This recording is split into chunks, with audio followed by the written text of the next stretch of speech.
Pourquoi est-ce si difficile de passer à la communication unifiée? C'est une question sur laquelle je vais vous donner mon avis dans la petite vidéo d'aujourd'hui. Si ce genre de sujet vous intéresse, inscrivez-vous à la newsletter, je vous ai mis le lien juste en dessous. Alors, le premier point, qui pour moi est un frein au passage à la communication unifiée, c'est la fin des anciens modèles. En fait, pour passer à la communication unifiée, il faut faire disparaître les anciens silos de communication pour passer sur quelque chose qui est totalement intégré et unique. Avec les anciens systèmes, on a chacun des moyens de communication qui vit sa vie tranquillement dans son coin, que ce soit la messagerie mail, la messagerie instantanée, la téléphonie, etc. Avec la communication unifiée, on doit casser totalement ces silos de communication. Donc ça implique de transformer énormément de choses, et donc c'est quelque chose qui peut faire peur avant de lancer un projet de communication unifié.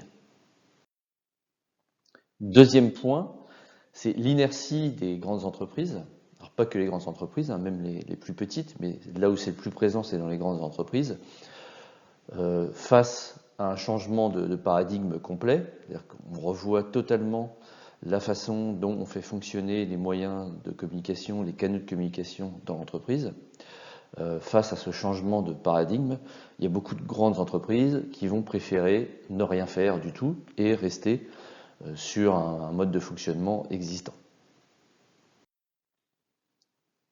Troisième point qui freine énormément le passage à la communication unifiée, ce sont les besoins et usages totalement nouveaux.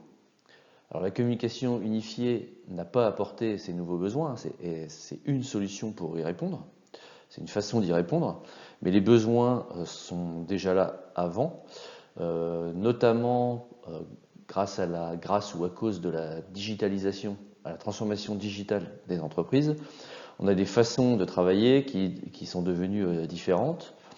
Les équipes, notamment, travaillent de plus en plus à distance. On a des équipes qui sont de plus en plus éclatées, avec des processus plus complexes, qui passent à travers des équipes qui sont maintenant plus forcément sur le même site. Et puis on a un besoin aussi de temps réel, c'est-à-dire de communication audio-vidéo beaucoup plus présent que par le passé. Pour pouvoir répondre à ces nouveaux besoins, la communication unifiée est une approche très très intéressante, mais ça peut aussi égarer les décideurs qui étaient habitués à des modes de fonctionnement qui n'avaient rien à voir. Par exemple, dans les entreprises par le passé, on avait énormément de choses qui se faisaient sur des rythmes assez lents, avec des cycles longs. Ça a changé complètement ces dernières décennies et encore plus ces dernières années. Et ça, évidemment, ça peut égarer les décideurs qui sont habitués à prendre des décisions à intervalles relativement espacés. Avec la communication unifiée, évidemment, il faut être dans un mode totalement différent, être capable, par exemple, de rajouter des canaux de communication ou de modifier des canaux de communication relativement vite, ce que les décideurs n'avaient pas forcément l'habitude de faire par le passé. Alors ensuite, quatrième point, c'est la variété et la multiplicité des compétences qu'il faut avoir pour pouvoir faire de la communication unifiée. Alors à toutes les étapes, aussi bien quand on conçoit une nouvelle solution, mais aussi quand on la met en œuvre, quand on veut la faire vivre et la faire évoluer. Il faut beaucoup de compétences différentes. En fait, on n'a plus du tout cette possibilité d'avoir des compétences extrêmement ciblées sur un périmètre bien délimité et relativement petit. Il faut des compétences sur des sujets très très divers. Et donc ça veut dire, si on veut faire de la communication unifiée, il faut être capable de monter une équipe multi-domaine. Il faut aussi être capable de conduire des projets qui vont impliquer beaucoup de personnes dans les entreprises. Alors ça ne va pas forcément impliquer les gens à plein temps en plus, donc ça veut dire qu'il faut aller chercher des ressources dans plein d'équipes différentes et les faire bosser ensemble.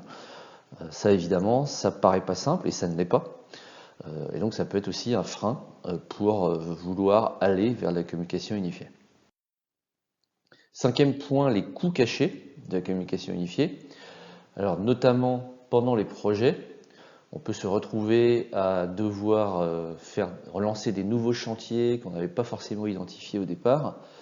Le meilleur exemple de ça, c'est de faire évoluer l'infrastructure réseau télécom. d'une entreprise pour pouvoir répondre aux nouveaux besoins de communication unifiée. Si on ne l'a pas identifié au début d'une transformation, évidemment, on ne va pas avoir de budget pour, et donc on peut se retrouver coincé. Donc c'est vraiment quelque chose qu'il faut avoir en tête dès le départ d'un projet de communication unifiée et puis tout au long du déroulement d'une transformation.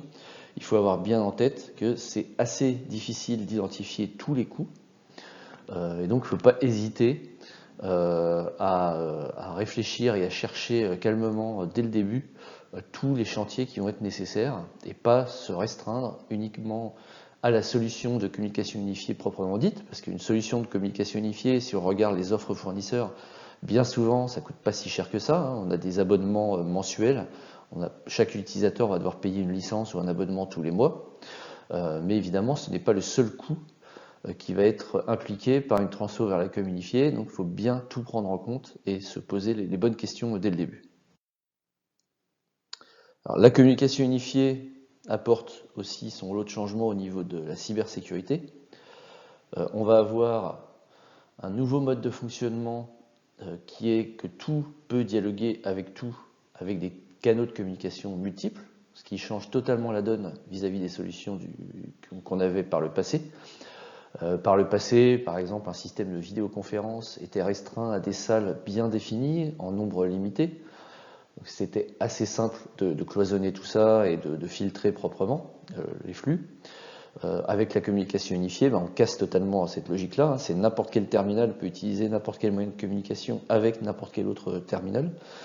Et donc, dans ce cadre-là, amener la communication unifiée va poser de nouvelles contraintes et de nouvelles failles de sécurité qui peut créer beaucoup de réticences, notamment chez les RSSI, les responsables sécurité, qui vont voir la communication unifiée arriver d'un très mauvais œil, étant donné toutes les choses qu'il va falloir ouvrir pour que ça fonctionne. Et enfin, la partie performance et qualité de service. On a des nouveaux besoins avec la communication unifiée. Ces nouveaux besoins peuvent impliquer de lancer des chantiers d'upgrade et de modification des infrastructures réseau pour les performances et la qualité de service.